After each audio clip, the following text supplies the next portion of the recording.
Hello students, welcome to the class. In the last class we are discussing about what is partnership and what are the features of partnership. Yes, what is partnership?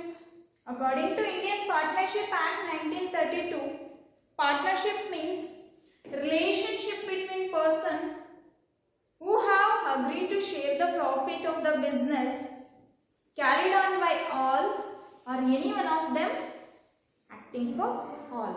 So ಎಲ್ಲರೂ ಸೇರಿ ಅಥವಾ ಯಾರಾದರೂ ಒಬ್ಬ ವ್ಯಕ್ತಿ ವ್ಯವಹಾರವನ್ನು ಮಾಡ್ತಾ ಇನ್ನು ಉಳಿದಂತಹ ವ್ಯಕ್ತಿಗಳು ಅದರಲ್ಲಿ ಭಾಗವಹಿಸ್ತಾ ಒಂದು ವ್ಯವಹಾರದಲ್ಲಿ ಬಂದಂತಹ ಲಾಭವನ್ನು ಎಲ್ಲರೂ ಹಂಚ್ಕೊಳ್ಳುವಂತಹ ಒಂದು ಒಪ್ಪಂದವನ್ನು ಮಾಡಿಕೊಂಡು ಒಂದು ವ್ಯವಹಾರವನ್ನು ಪ್ರಾರಂಭ ಮಾಡ್ತಾ ಇದ್ದಾರೆ ಅಂತಂದರೆ ಅದನ್ನು ನಾವು ಪಾಲುದಾರಿಕೆ ಅಂತ ಹೇಳ್ಬಿಟ್ಟು ಕರಿತಾ ಹೋಗ್ತೀವಿ. So we already know about features.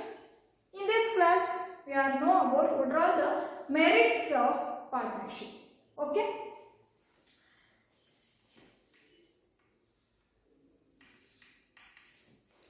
merits of partnership.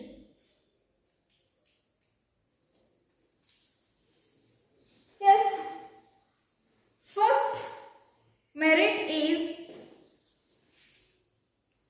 easy formation and closure. Formation and closure.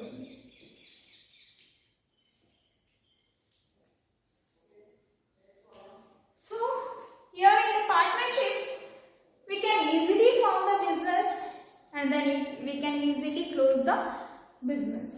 How? So we already know about in the meaning agreement among the partners, agreement among the persons. So ಇಲ್ಲಿ ವ್ಯಕ್ತಿಗಳ ಮಧ್ಯೆ ಒಂದು agreement ಆಗುತ್ತೆ.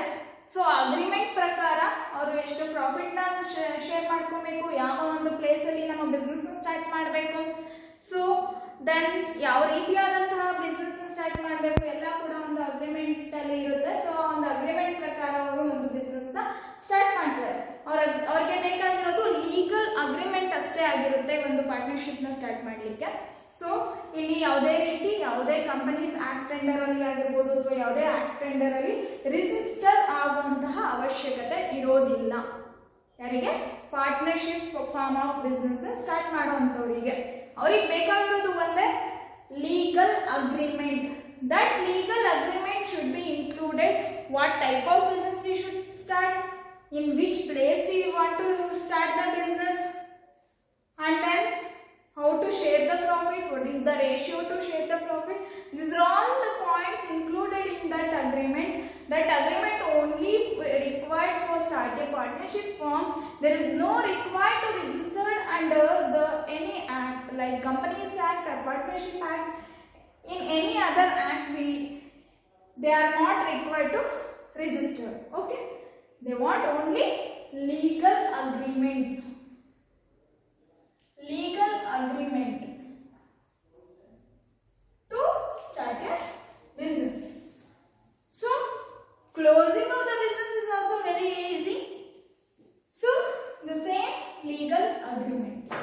So if they want to close a business, that is also as per the legal agreement they are distribute the profit as per the ratio, then they are close the business. It is an easy task. Okay, but there is no requirement of registration in any other act. Okay, this is easy formation and closure of the partnership firm. Then second merit is balanced decision making. Balanced decision making.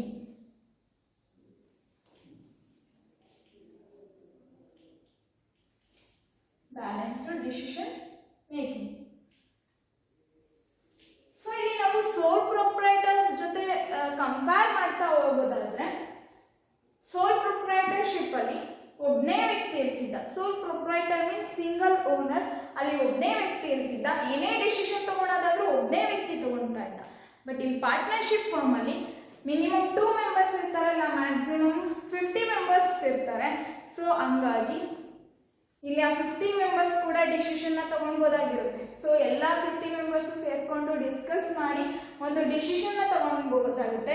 ಇಲ್ಲಿ ಆ ಒಂದು decision smooth ಆಗಿರುತ್ತೆ ಮತ್ತೆ easy ಆಗಿರುತ್ತೆ. So ಏನೇ risk ಆದರೂ ಅಷ್ಟು ಜನ ಬೇರ್ ಮಾಡೋವಂಥದ್ದಾಗಿರುತ್ತೆ. ಏನೇ ಡಿಸಿಷನ್ ತಗೊಂಡ್ರು ಸೋಲ್ ಪ್ರೊಪ್ರೈಟರ್ಶಿಪ್ ಅಲ್ಲಿ ಅದರಿಂದ ಏನಾದರೂ ರಿಸ್ಕ್ ಆದರೆ ಒಬ್ಬನೇ ವ್ಯಕ್ತಿ ತಗೊಳ್ತಾ ಇಲ್ಲ. ಬಟ್ ಇಲ್ಲಿ ಪಾರ್ಟ್ನರ್ಶಿಪ್ ಅಲ್ಲಿ ಎಷ್ಟು ಜನ ಪಾರ್ಟ್ನರ್ಸ್ ಇರ್ತಾರೋ ಅವ್ರಿಗೆ ಈಕ್ವಲ್ ಆಗಿ ಡಿಸ್ಟ್ರಿಬ್ಯೂಟ್ ಆಗುತ್ತೆ. ಸೊ ಅದರಿಂದ ಏನೇ ಡಿಸಿಷನ್ ತಗೊಂಡ್ರು ಅದು ಬ್ಯಾಲೆನ್ಸ್ಡ್ ಆಗಿ ಹೋಗ್ತಾ ಇರುತ್ತೆ. ಸೊ ಒಬ್ಬನೇ ವ್ಯಕ್ತಿ ಮೇಲೆ ಬರ್ಡನ್ ಆಗೋದು ಇಲ್ಲಿ ಕಡಿಮೆ ಆಗುತ್ತೆ. It reduce the burden of an individual person. Okay, so different partners ಇರ್ತಾರೆ. ಸೊ ಡಿಫ್ರೆಂಟ್ ಪಾರ್ಟ್ನರ್ಸ್ಗೂ ಕೂಡ ಒಂದು ರಿಸ್ಕ್ ಡಿಸ್ಟ್ರಿಬ್ಯೂಟ್ ಆಗುತ್ತೆ. ಆವಾಗ ಒಬ್ಬನೇ ವ್ಯಕ್ತಿ ಮೇಲಿನ ಬರ್ಡನ್ ಕಡಿಮೆ ಆಗ್ತಾ ಹೋಗುತ್ತೆ. So decision also taken by all the partners. It is easy to run the business. Okay, then third point is more fund.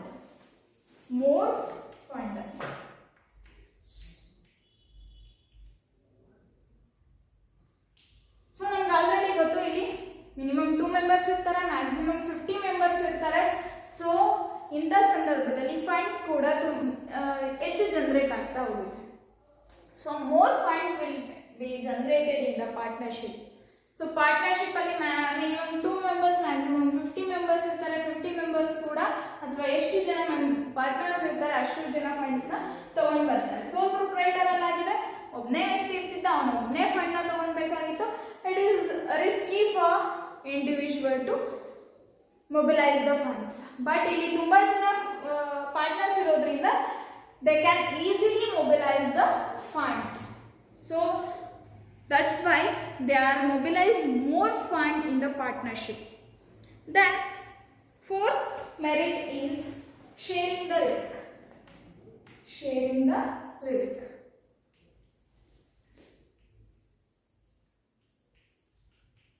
So ನಮಗೆ ಗೊತ್ತು, we already know about sole proprietorship.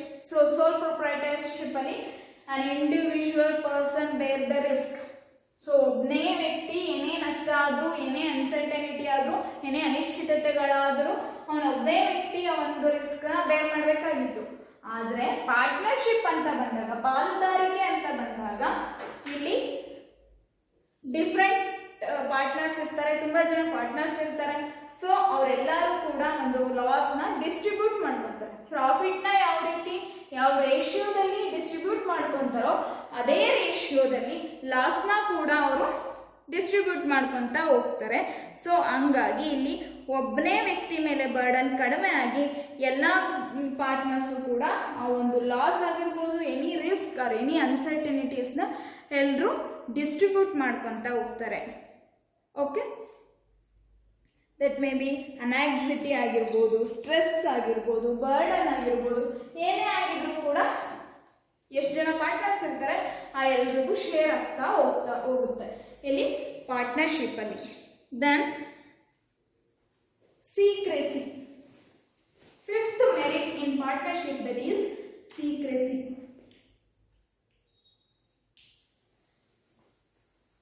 So partnership ಅಲ್ಲಿ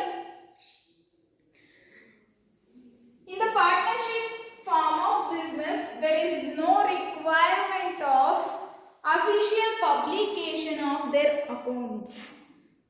Okay, so ಇಲ್ಲಿ ಯಾವುದೇ ರೀತಿ public advertisement, public ಆಗಲಿ ಅಥವಾ official ಆಗಾಗಲಿ legal ಆಗಾಗಲಿ ಒಂದು ಅವ್ರ ಅಕೌಂಟ್ಸ್ ಏನಿರುತ್ತೆ ಅದನ್ನ ಪಬ್ಲಿಷ್ ಮಾಡೋ ಅವಶ್ಯಕತೆ ಇಲ್ಲ. ಸೊ ಇಲ್ಲಿ ರಿಸ್ಟ್ರಿಕ್ಷನ್ಸ್ ಇಲ್ಲ, ನೀವು ಪಬ್ಲಿಷ್ ಮಾಡಲೇಬೇಕು, ಲೀಗಲ್ ಆಗಿ ನೀವು ತೋರಿಸಲೇಬೇಕು ನಿಮ್ಮ ಪ್ರಾಫಿಟ್ ಎಷ್ಟಾಗಿದೆ ಅಂತ, ಅಥವಾ ನಿಮ್ಮ ಅಕೌಂಟ್ಸ್ ಏನಿದೆ ಅದಕ್ಕೆ ಮೇ ಬಿ ಫಿನಾನ್ಷಿಯಲ್ ಸ್ಟೇಟ್ಮೆಂಟ್ಸ್ ಆಗಿರ್ಬೋದು, ನಿಮ್ಮದು ಬ್ಯಾಲೆನ್ಸ್ ಶೀಟ್ ಆಗಿರಲಿ, ಪ್ರಾಫಿಟ್ ಆ್ಯಂಡ್ ಲಾಸ್ ಅಕೌಂಟ್ ಆಗಿ ಎಷ್ಟಿದೆ ಅಂತ ಲೀಗಲ್ ಆಗಿ ತೋರಿಸೋಂಥ ನೆಸೆಸಿಟಿ ಇಲ್ಲಿ ಇರೋದಿಲ್ಲ, ಪಾರ್ಟ್ನರ್ಶಿಪ್ಪಲ್ಲಿ ಇರೋದಿಲ್ಲ. So they can maintain the secrecy of information of their operation. So ಅವ್ರದ್ದು ಡೇ ಟು ಡೇ ಆಕ್ಟಿವಿಟೀಸ್ ಏನಿರುತ್ತೆ ಸೊ ಅವ್ರದ್ದು ಅಕೌಂಟ್ಸ್ ಎಕ್ಸ್ಪೆನ್ಸಸ್ ಏನಿರುತ್ತೆ, ಇನ್ಕಮ್ಸ್ ಏನಿರುತ್ತೆ ಅದನ್ನೆಲ್ಲ ಅವರು ಸೀಕ್ರೆಟ್ ಆಗಿ ಮೇಂಟೈನ್ ಮಾಡ್ಕೊಬೋದಾಗುತ್ತೆ. ಇಲ್ಲಿ ಯಾವುದೇ ರೀತಿ ಪಬ್ಲಿಷ್ ಮಾಡೋ ಅವಶ್ಯಕತೆ ಇರೋದಿಲ್ಲ. ಓಕೆನಾ. ಕಾನೂನಾತ್ಮಕವಾಗಿ ಯಾವುದೇ ಲೆಕ್ಕಪತ್ರಗಳನ್ನ ಪ್ರಚಾರಪಡಿಸುವಂತಹ, ವರದಿ ಮಾಡುವಂತಹ ಅವಶ್ಯಕತೆ ಇರೋದಿಲ್ಲ. ಸೊ ಹಂಗಾಗಿ ಪಾರ್ಟ್ನರ್ಶಿಪ್ ಅಲ್ಲಿ ಅವರು ಸೀಕ್ರೆಟ್ ನ ಮೇಂಟೈನ್ ಮಾಡಬಹುದಾಗಿರುತ್ತೆ. This is also one merit of partnership. Okay. So in the partnership, so many merits are there. First one, easy formation and closure. There is no requirement of registered under any act. Only the legal agreement is required for start a business. Okay. Closure also is easy. The legal agreement among the partners, they can close the business. Then second point is balanced decision making. In the sole proprietor, a single individual person taken the decision. If any risk arises, individual only bear. But here many partners are there. Everyone discussed and taken the decision. Then more funds. In the sole proprietorship, only individual can mobilize the funds. But here many partners are there. They can mobilize the fund and then they mobilize more funds. Then sharing the risk. So here different partners are there and huge partners are there. Here there is no individual. Here different partners are there. So if any stress, any burden or any anxiety can distributed among partners. So loss ಆಗಿರ್ಬೋದು, uncertainty ಆಗಿರ್ಬೋದು, ಏನಾದರೂ ಆಗಿರ್ಬೋದು, ಅದು ಎಷ್ಟು ಜನ partners ಇರ್ತಾರೋ ಅಷ್ಟು ಜನಕ್ಕೆ ಶೇರ್ ಆಗ್ತಾ ಹೋಗುತ್ತೆ. ಇಲ್ಲಿ ಒಬ್ಬನೇ ವ್ಯಕ್ತಿ ಮೇಲೆ ಬರ್ಡನ್ ಆಗೋದು ಕಡಿಮೆ ಆಗ್ತಾ ಹೋಗುತ್ತೆ. ದೆನ್ ಸೀಕ್ರೆಟ್ ಮೇಂಟೈನ್ ಮಾಡ್ಬೋದು. So in the partnership we can't disclose any, we don't require to disclose our financial statement legally or publicly. So ಇಲ್ಲಿ ನಮ್ಮದು ಫಿನಾನ್ಷಿಯಲ್ ಸ್ಟೇಟ್ಮೆಂಟ್ ಏನಿರುತ್ತೆ, ನಮ್ಮ ಲೆಕ್ಕಪತ್ರಗಳೇನಿರುತ್ತೆ, ನಮ್ಮ ದೈನಂದಿನ ಚಟುವಟಿಕೆಗಳ ಲೆಕ್ಕಪತ್ರಗಳೇನಿರುತ್ತೆ ಅದನ್ನ ಕಾನೂನಾತ್ಮಕವಾಗಿ ಪ್ರಚುರಪಡಿಸುವಂತಹ ಅವಶ್ಯಕತೆ ಇರೋದಿಲ್ಲ. ಓಕೆನಾ. So there is no requirement of legal announcement or legal publication of our financial statement in any way. This is all about merits of partnership. Okay. Thank you.